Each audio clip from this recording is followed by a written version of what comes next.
Hey folks, this is Dave Smith, Correctional Officer Lifestyle. Coming to you today with a video. It is a wow video for me. I don't know if it is exactly public knowledge yet, but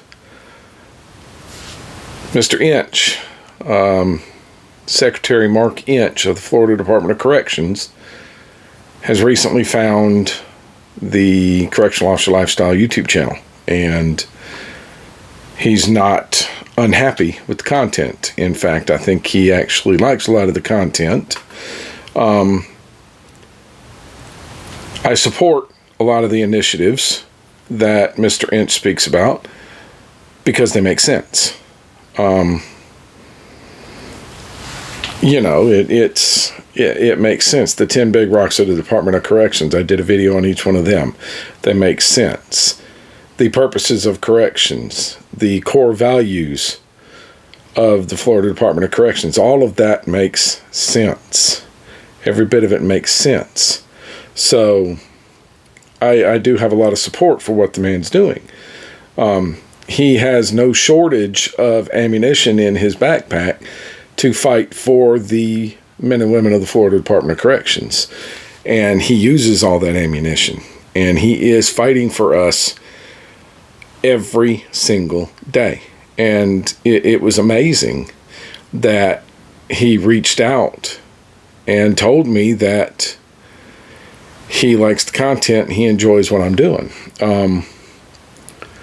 Funny story, he actually came to the institution. Now, he spoke to everybody, and he answered a lot of questions that a lot of people had. But he actually gave me a handwritten card thanking me and gave me a challenge coin. I'm going to hold the challenge coin up so you can see it. It's blurry as all get out. I apologize for that. Mark Inch, it is his signature, and says Secretary underneath it. And on the back, I don't know if you're able to see it or not, but it says the Secretary's Award for Excellence with the FTC logo around it. And I am floored. I'm absolutely floored. I did not start this channel for recognition.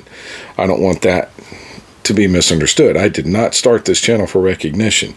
I started this channel to help people.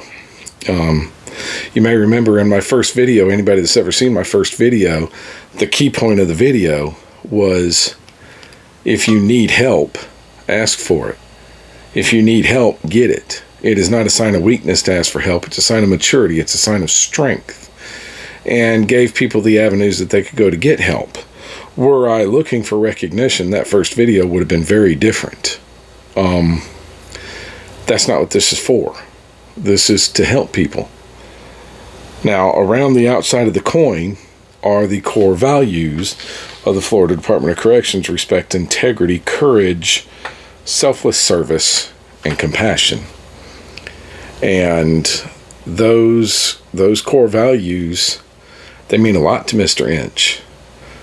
But they also mean a lot to me. How can they not? Respect, integrity, courage, selfless service, and compassion. As you go up in rank, you realize that compassion extends beyond just the compassion for the inmate and the inmate's family. It extends to the staff. It extends to treating the staff with compassion. The last video that Anthony Ganji put up on Tier Talk deals directly with discipline. Disciplining your staff should be a last resort, and I absolutely wholeheartedly agree with that. We actually had an assistant warden at Century Correctional Institution that was... He told me over and over again, he was a very compassionate person. He told me over and over again, I'd rather hurt your feelings than hurt your career. He was real quick to talk to somebody and get his point across to them, But once he was done talking to you, he was done with it. There was no follow-up. I'll go on ahead and say it, the Alpha Charlie, the ass chewing, that was the end of it. And I respect him greatly for that. A lot of people didn't like him. I was on that bandwagon at first, but as I got to know him and as I got to know his managerial style, he became honestly somebody that I admire a lot, somebody that I think of very, very, very highly. And I thank him for taking the time to hurt my feelings a few times rather than hurting my career. And that shows that fifth core value of compassion. So, some of the stuff that Mr. Inch talked about dealt exclusively with money. And I don't remember all of it. I'm not going to try to quote the man because it was a long and entailed conversation. But he did talk to us about the 8.5 hour move, the move to 8.5 hour shifts. My institution has been scheduled to go to 8.5 hour shifts in late July. I am honestly looking forward to that. I have said this in several videos. He actually linked one of my videos to his weekly message, the video I did about days versus evenings versus nights. And in the beginning of that video, I discussed the 8.5 hour model as you don't have gaps in your coverage. You don't have gaps where you are going to be below critical. The only thing that will put you below critical is a emergency situation. That's the only thing that's going to put you below critical. So there's no gaps. No gaps makes it safer. I've dealt with shifts that are so critically short that you've got one person going from dorm to dorm to dorm to dorm to dorm to count. What do you do if something goes wrong? You pray nothing goes wrong on those days. 8.5 hour shifts, that never happens. 8.5 hour shifts, that never happens. There's no gaps. It is safer. People will be safer. And that is an initiative that Mark Inch ran with. I'm very proud to know that my institution is going to 8.5 hour shifts. There's a lot of people unhappy. There's an awful lot of people unhappy. They're unhappy because they no longer get every other weekend off. And I get that. I understand that. But it's safer. It's a lot safer. It's much safer. And if everybody comes to work on time so that everybody can go home on time, you get to spend so much more time with your family. It's honestly a better model. It really is. Now,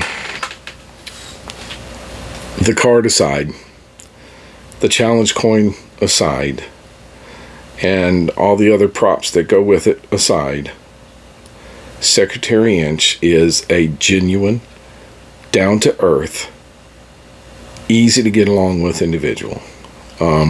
He does not come off heavy-handed.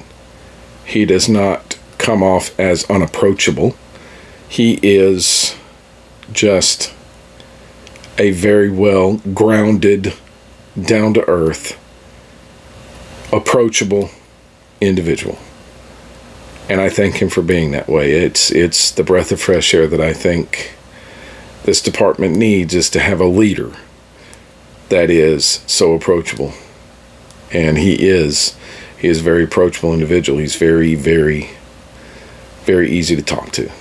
And I thought it was funny when he first walked in the room, he shook my hand, because I was in a line of what we refer to as white shirts. I was in a line of white shirts. And he shook my hand, and it took him a second because I was wearing a mask. I was wearing a face covering.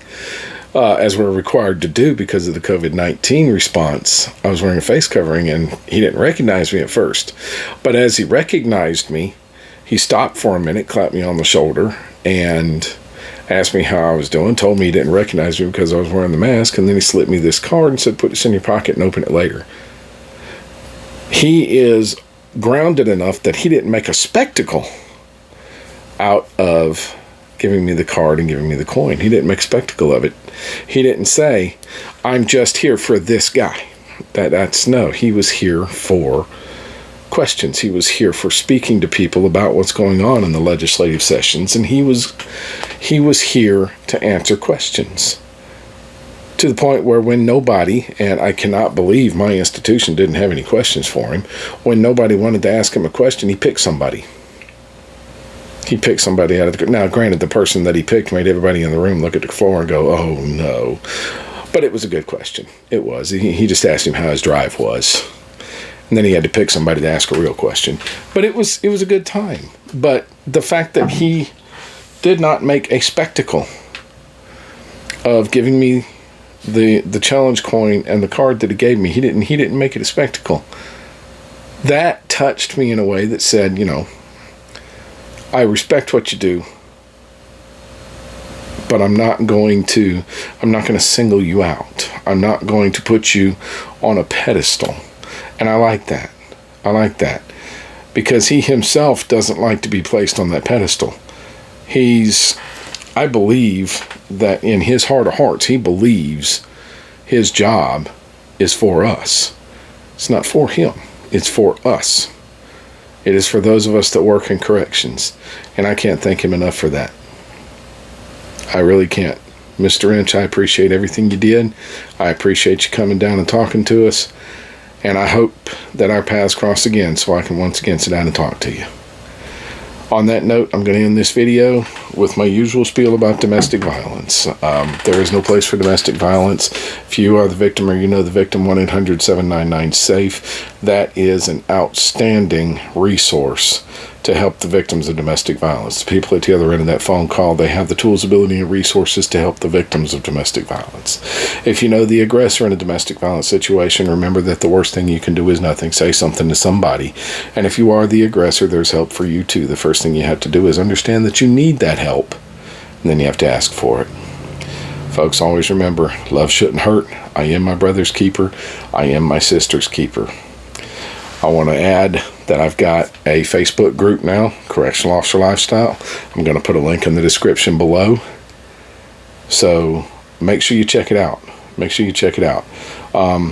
As I close this video, I'm going to post a picture of me and Secretary Mark Inch standing shoulder to shoulder, and there's a rocker above us that's been painted on the wall, and it's "We Never Walk Alone." So, we never walk alone. I am my brother's keeper. I am my sister's keeper. That's what those mean. We never walk alone. Folks, y'all be safe behind that fence. It's Dave Smith at Correctional Officer Lifestyle. I will see you in the next video.